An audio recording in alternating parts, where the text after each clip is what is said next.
मनुष्य की लालसा उसे अधोगति की ओर ले जाती है और पैसे की भूख कभी न खत्म होने वाला जाल है। यह कहानी एक ऐसे व्यक्ति की यात्रा को दर्शाती है जो इस लालच और हिंसा के कारण अपने जीवन में भटक जाता है। लेकिन एक दिन उसकी मुलाकात एक बौद्ध संत से होती है जो उसे सत्य का मार्ग दिखाता है। यह कहानी आध्यात्मिक जागरण, धन और हिंसा के प्रभाव तथा आत्म परिवर्तन की यात्रा पर आधारित है। राजेश एक छोटे शहर का रहने वाला एक महत्वाकांक्षी युवक था।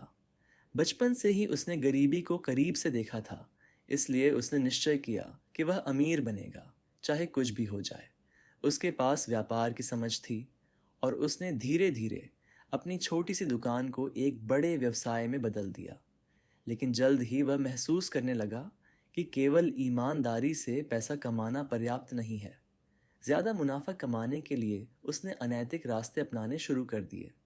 वह भ्रष्टाचार में लिप्त हो गया, अपने प्रतिस्पर्धियों को नुकसान पहुंचाने के लिए हिंसा का सहारा लेने लगा और यहाँ तक कि अपने ही लोगों को धोखा देने में भी उसे कोई झिझक नहीं हुई। राजेश के पास अब अथाह दौलत थी, लेकिन उसके साथ ही दुश्मनों की संख्या भी बढ़ने लगी। उसे हर पल डर सताने लगा कि कोई उसे नुकसान पहुंचा सकता है। उसने अपने लिए हथियारबंद गार्ड रख लिए और यहाँ तक कि अपने विरोधियों को खत्म करने के लिए गुंडों की मदद लेने लगा। उसका परिवार भी उससे डरने लगा। उसकी पत्नी सुमन और बेटा अर्जुन दोनों ही उससे दूरी बनाने लगे थे। लेकिन राजेश को इसकी कोई परवाह नहीं थी। उसे लगता था कि पैसा ही सब कुछ है और वह कभी भी अपने रास्ते से पीछे नहीं हटेगा। एक दिन राजेश किसी महत्वपूर्ण सौदे के लिए शहर से बाहर गया हुआ था। रास्ते में उसकी कार एक छोटे से गांव में खराब हो गई। मजबूरी में उसे रात वहीं बितानी पड़ी। गांव के किनारे एक बौद्ध मठ था। वहां एक वृद्ध संत ध्यान में लीन थे। राजेश को उनकी शांति और सौम्यता ने आकर्षित किया। वह उनके पास गया और बातचीत करने लगा। संत ने उसकी आंखों में देखकर कहा, पैसे की हिंसा छोड़ दो, वरना पछताओगे। राजेश हंस पड़ा। बाबा, पैसा ही दुनिया चलाता है। अगर मैं हिंसा छोड़ दूं तो मेरे दुश्मन मुझे खत्म कर देंगे। संत ने मुस्कुराकर कहा, क्या तुम्हें लगता है कि धन से तुम सदा सुरक्षित रहोगे? यह पैसा ही तुम्हारे डर का कारण है। शांति धन में नहीं, मन में होती है। राजेश के मन में पहली बार संदेह उत्पन्न हुआ। उसने सोचा, क्या सच में वह धन के कारण ही दुखी है? क्या उसके पास सब कुछ होने के बावजूद भी वह संतुष्ट नहीं है?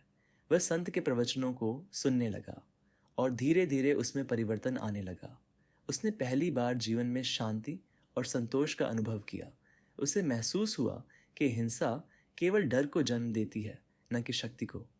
राजेश ने अपने गलत कामों से तौबा कर ली। उसने अपने व्यवसाय को नैतिक तरीकों से चलाने का निर्णय लिया और समाज सेवा में लग गया। उसने अपने परिवार से माफ़ी मांगी और उनके साथ एक नया जीवन शुरू किया। अब वह पैसे का गुलाम नहीं था, बल्कि धन का सही उपयोग करना सीख गया था।